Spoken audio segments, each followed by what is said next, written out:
سے مبارکہ کی روشنی میں شب برات کی کیا اہمیت ہے؟ کیا اس رات کی عبادت ٹھیک ہے؟ شب برات کا روزہ رکھا جاتا ہے، اس کی صحیح حیثیت کیا ہے؟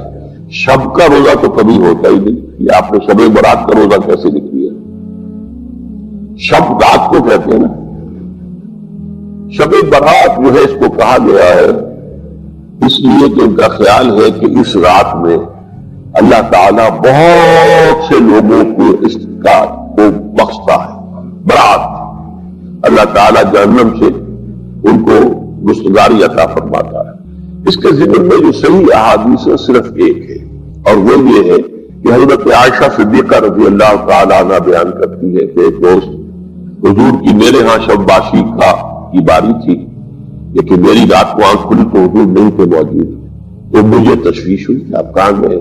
کہ میں ڈھونڈتی ہوئی وہ یا کسی اور کو آپ نے بھیجا، بہرحال مجھے پوری تفصیل یاد نہیں ہے، تو معلوم ہوا کہ آپ جنت البقیع میں گئے ہوئے ہیں، وہاں پر استغفار کر رہے ہیں اللہ سے، اور تمام جو بھی وہاں پر مردے دفن ہیں ان کے لیے مغفرت کی دعا کر رہے ہیں۔ بس یہ ثابت ہے۔ باقی اب اس میں جو ہے ہندوؤں سے ہم نے مانگ لی دیوالی، تو دیوالی جو ہے وہ روشنی کی جا رہی ہے، بتیاں جلائی جا رہی ہیں، تو مختلف لوگوں سے ہم نے بورو کی ہیں چیزیں، جیسے عید میلاد النبی ہے وہ ہم نے کرسچن سے بورو کر لی، یا شیعوں کے تازیوں کا توڑ کرنے کے لیے ہم نے بات بنا لی۔ اب اس میں جو ہے روشنیاں کی جا رہی ہیں، یہ دیوالی کا گویا کہ ہم نے توڑ فراہم کیا ہے یا اس کی نقل ہم کر رہے ہیں، یہ چیزیں نہیں۔ البتہ نماز رات کی عبادت تو ہر رات میں بہت اعلیٰ ہے۔ چلیے اگر اور دنوں میں نہیں ہوتا اس رات کو آپ کو، کیونکہ حضور نے بھی استغفار کیا خاص طور پر جا کر جنت البقیع میں، تو اگر آپ بھی کریں، نماز پڑھیں اور استغفار کریں تو کیا ہے، بہت اچھی بات ہے، اس میں تو کوئی حرج کی بات نہیں، لیکن اسے کوئی تہوار کی طرح منانا، پٹاخے چھوڑنا اور جو ہے وہ روشنی کرنا، یہ بھارت صحیح نہیں ہے۔ روزہ بھی چونکہ 15ویں شب ہوتی ہے، 15واں دن ہوتا ہے، پھر اس اعتبار سے حضور کے معمولات میں تھا کہ آپ ہر مہینے کی 13، 14، 15 تاریخوں میں روزہ رکھتے تھے، تو اگر آپ یہ نیت کر کے روزہ رکھ لیتے ہو، کیا کہنے ہیں، نور علی نور ہے، اور روزہ کسی وقت میں نفلی روزہ رکھا جائے اللہ تعالیٰ قبول فرمائے گا۔ یہ حضرت عبداللہ ابن مسعود سے رضی اللہ تعالی عنہ، یہ بھی مسلم شریف کی روایت۔ حضور فرماتے ما بعث اللہ من نبی فی امتہ قبلی الا کان لہ حواریون و اصحاب۔ اللہ نے مجھ سے پہلے کسی بھی امت میں کسی نبی کو نہیں بھیجا مگر اس کے کچھ نہ کچھ حواری، کچھ نہ کچھ اصحاب تو ہوتے تھے نا، 2 ہو، 4 ہو، 10 ہو، 12 ہو۔ حضرت عیسیٰ کے حواری 12 تھے، ایمان لانے والے کل کہتے ہیں 72 تھے، باہر کچھ نہ کچھ ساتھی، حواریون و اصحاب یاخذون بسنتہ ویقتدون بامرہ۔ وہ کیا کرتے تھے؟ وہ حواری اور صحابہ اپنے نبی کی سنت کو مضبوطی سے پکڑ لیتے تھے اور انہی کے احکام کی پیروی کرتے تھے۔ یقتدون بامرہ، اقتداء کرتے تھے، پیروی کرتے تھے۔ ثم انہا تخلف من بعدہم خلوف، پھر ہمیشہ ایسا ہوا ہے کہ بعد میں کچھ ایسے ناخلف اٹھے، یفعلون یقولون ما لا یفعلون ویفعلون ما لا یؤمرون، کہ وہ کہتے وہ تھے جو کرتے نہیں تھے، اور کرتے وہ تھے جس کا حکم ہی نہیں ہوا۔ عرس منائے جا رہے ہیں، یہ کوئی اللہ کے رسول کا حکم ہے؟ کیا رسول کے صحابہ کا عمل ہے؟ کیا حضور کا عرس منایا گیا؟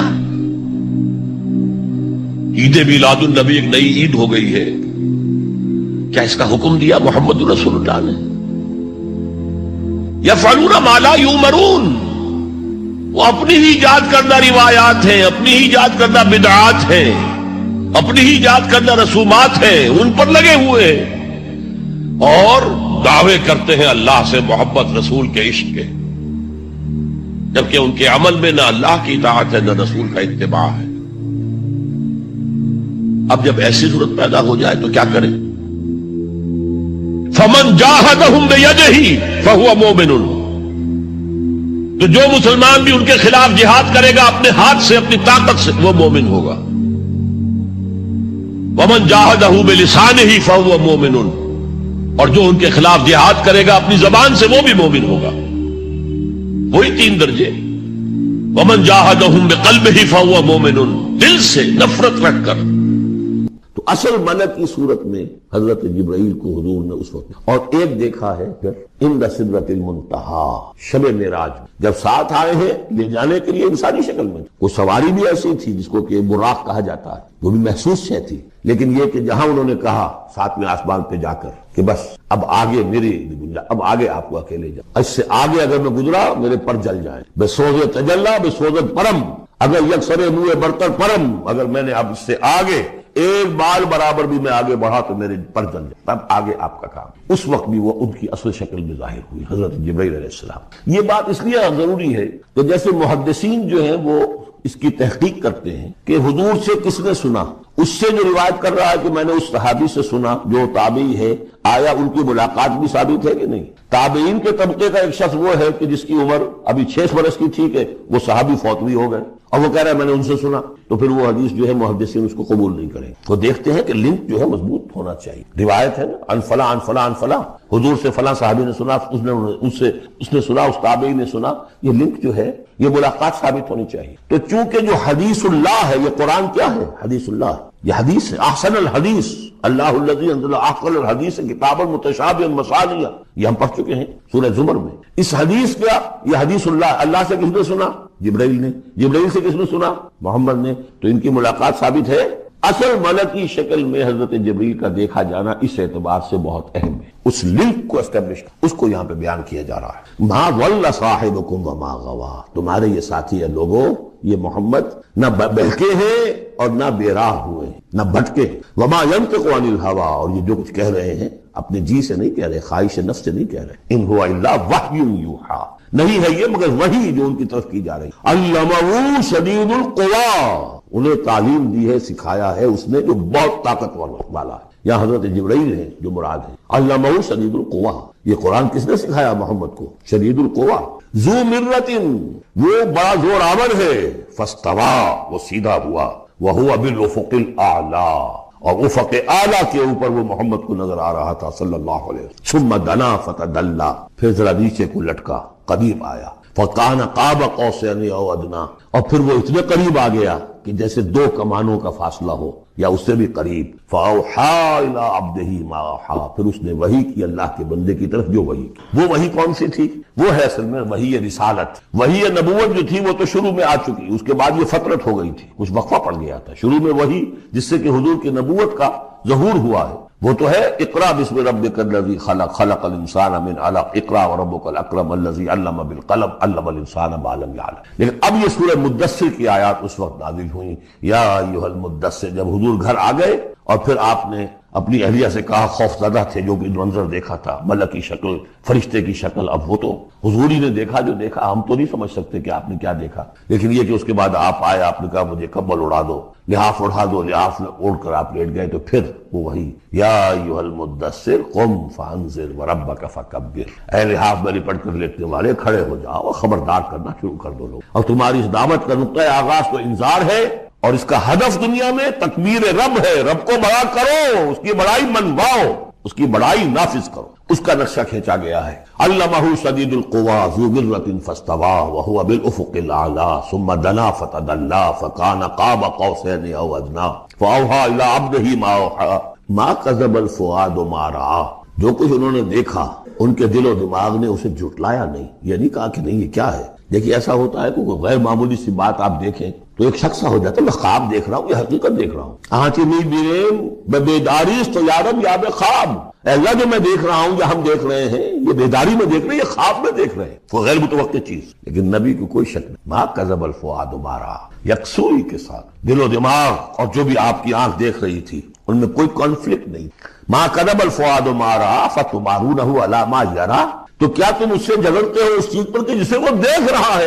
اقبال نے کہا نا کہ قلندر ہرچے گوید دید گوید، جو شخص اپنا دیکھی ہوئی چیز بیان کر رہا ہے تم اس سے جھگڑ رہے ہو۔ تمہارے لیے تو وہ ایک غیب کی خبر ہے، اس نے تو دیکھا ہے۔ افتمارونہ علی ما یرا وَلَقَدْ رَآهُ نَزْلَةً أُخْرَىٰ، اس نے تو ایک مرتبہ اور بھی دیکھا۔ کہاں دیکھا؟ عند سدرۃ المنتہی، شب معراج میں سدرۃ المنتہی۔ کوئی بیری کا درخت ہے، وہ کیسی بیری ہے؟ ساتویں آسمان کی بیری، وہ آخری حد ہے، مخلوق کوئی اس سے آگے نہیں جا سکتا۔ اس سدرۃ المنتہی، منتہا نہایت، حد، جہاں کی حد ہو گئی، وہاں تک حضور پہنچے ہیں سدرۃ المنتہی تک۔ اندہا جنت الماوا، اور سب سے اونچی جو جنت ہوگی جنت الماوا، وہ اس کے قریب ہی، وہ بھی ساتویں آسمان پر ہے۔ یہ تو درجہ بدرجہ ترقی ہوتی جائے گی۔ پہلی ضیافت جو ہے، پہلی نزول جو ہے، وہ تو اسی زمین پر ہو جائے گی، پھر جو ترقی ہوگی اپنے اپنے مدارج، اپنے اپنے مراتب، اپنے اپنے مقامات، اپنے اپنے ایمان کی گہرائی، اپنے اپنے اعمال صالحہ، اپنا اپنا انفاق مال و جان، اس کے حوالے سے درجے ہوں گے۔ اندہا جنت الماوا اذ یغشی السدرۃ ما یغشی، جبکہ ڈھانپے ہوئے تھا اس بیری کو جو ڈھانپے ہوئے تھا۔ اب تمہیں کیا بتائیں کیا ڈھانپے ہوئے تھا، تم نہیں سمجھ سکتے۔ دیکھیں کس طریقے سے اذ یغشی السدرہ، کوئی انوار الہیہ کا کوئی ایسا نزول ہے وہاں جو زبان سے ادا نہیں ہو سکتا، کوئی الفاظ نہیں ہے کہ جو ان کی تعبیر کر سکے، اس پر انوار الہیہ کا کوئی نزول ہے۔ اذ یغشی السدرۃ ما یغشی، جبکہ چھایا ہوا تھا اس بیری کے اوپر جو چھایا ہوا تھا، جبکہ ڈھانپا ہوا تھا اس بیری کو جس نے ڈھانکا ہوا تھا۔ ما زاغ البصر وما طغی، نبی کی آنکھ اس وقت نہ کج ہوئی نہ حد سے بڑھی۔ یہ دو انتہائیں ہوتی ہیں، ایک تو یہ کہ آپ کسی انٹینس لائٹ کو فیس نہ کر سکے تو نگاہ ہٹائیں گے، آپ یہ جھپک لیں گے، فیس نہیں کر سکتے اگر آپ میں ہمت نہیں، استعداد نہیں۔ نبی کا ظرف اتنا تھا کہ ان انوار الہیہ کا براہ راست مشاہدہ کی، اور نگاہ آپ کو ادھر ادھر کرنے کی ضرورت پیش نہیں آئی۔ لیکن طغا ایک حد ادب بھی ہوتا ہے جس سے آگے انسان کو نہیں جانا چاہیے۔ نگاہ جو ہے اس نے بے ادبی کی روش بھی اختیار کی۔ علامہ اقبال نے، واقعہ یہ کہ اس آیت کو میں نے سمجھا علامہ اقبال کے ایک شعر سے، اور اکثر و بیشتر لوگ نہیں سمجھ سکے اس آیت کو۔ ذوق و شوق کے نام سے جو ان کی نظم ہے بال جبریل میں، وہ میرے نزدیک ان کے شاعرانہ جو ان کی استعداد ہے اس میں بلند ترین نظم، جہاں تک پیغام ان کا جو ہے امت مسلمہ کے لیے، اس کے لیے ابلیس کی مجلس شورا، وہ کلائمیکس، اور وہ ہے بھی ان کے آخری زمانے کی، سن 36 میں انہوں نے کہی ہے۔ اس کے بعد تو بیماری اتنے رہے، بہت کم اشعار کہے، لیکن اس میں ذوق و شوق میں ایک شعر ہے: عین وصال میں مجھے حوصلہ نظر نہ تھا، عین وصال میں مجھے حوصلہ نظر نہ تھا، گرچہ بہانہ جو رہی میری نگاہ بے ادب، میری نگاہ بے ادب بہانہ تلاش کرتی رہی کہ میں مشاہدہ براہ راست کروں، حالانکہ عین وصال ہے اس وقت، لیکن یہ کہ میرے اندر حوصلہ نہ تھا کہ میں حسن کا براہ راست مشاہدہ کروں۔ عین وصال میں مجھے حوصلہ نظر نہ تھا، گرچہ بہانہ جو رہی میری نگاہ بے ادب۔ یہاں ان دونوں چیزوں کے برعکس بات ہے جو اقبال اپنے بارے میں کہہ رہا ہے۔ میں تو بے ادب بھی ہوں، اور میں تو چاہتا تھا کسی طریقے سے حد ادب سے تجاوز کر کے دیکھوں، لیکن میرے اندر تو حوصلہ نہیں۔ محمد میں وہ حوصلہ تھا، دیکھا ہے، براہ راست دیکھا ہے، نگاہ جما کر دیکھا ہے، لیکن ایک حد سے تجاوز نہیں کی، حد ادب کے اندر ہے۔ ما زاغ البصر وما طغى لقد رأى من آیات ربہ الکبریٰ، دیکھا انہوں نے اپنے رب کی عظیم ترین آیات۔ اب وہاں جا کر جو مشاہدہ ہوا ہے وہ تو اللہ کی عظیم ترین آیات، اور اسی سے در حقیقت دلیل ہے ام المومنین حضرت عائشہ صدیقہ رضی اللہ تعالی عنہ اور حضرت عمر رضی اللہ تعالی عنہ کا جو قول ہے۔ شب معراج میں بھی حضور نے اللہ کو نہیں دیکھا، اللہ کی عظیم ترین آیات کو، جو تجلی تھی اس وقت اللہ کی۔ حضرت عائشہ صدیقہ کا کہنا تو یہ کہ نور لا یرا، وہ نور ہے، دیکھے کیسے جا سکتا ہے۔ بہرحال وہاں بھی قرآن جو کہہ رہا ہے وہ یہ نہیں کہہ رہا ہے کہ اللہ کو دیکھا، نہیں، جیسے کہ وہ جو شب معراج میں پہلا سفر کا حصہ تھا زمینی، مسجد حرام سے مسجد اقصی تک، سبحان الذی اسریٰ بعبدہ لیلا من المسجد الحرام الی المسجد الاقصی الذی بارکنا حولہ لنریہ من آیاتنا، وہاں پر بھی اللہ نے اپنی آیات کا مشاہدہ کرایا، لیکن وہ زمینی آیات ہیں اللہ کی، وہ برکات جو ہیں زمینی ہیں۔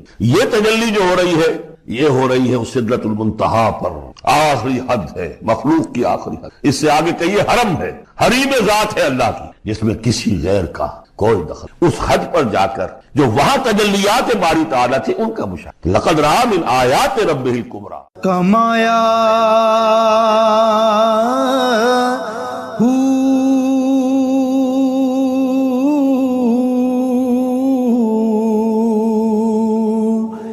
نام بھج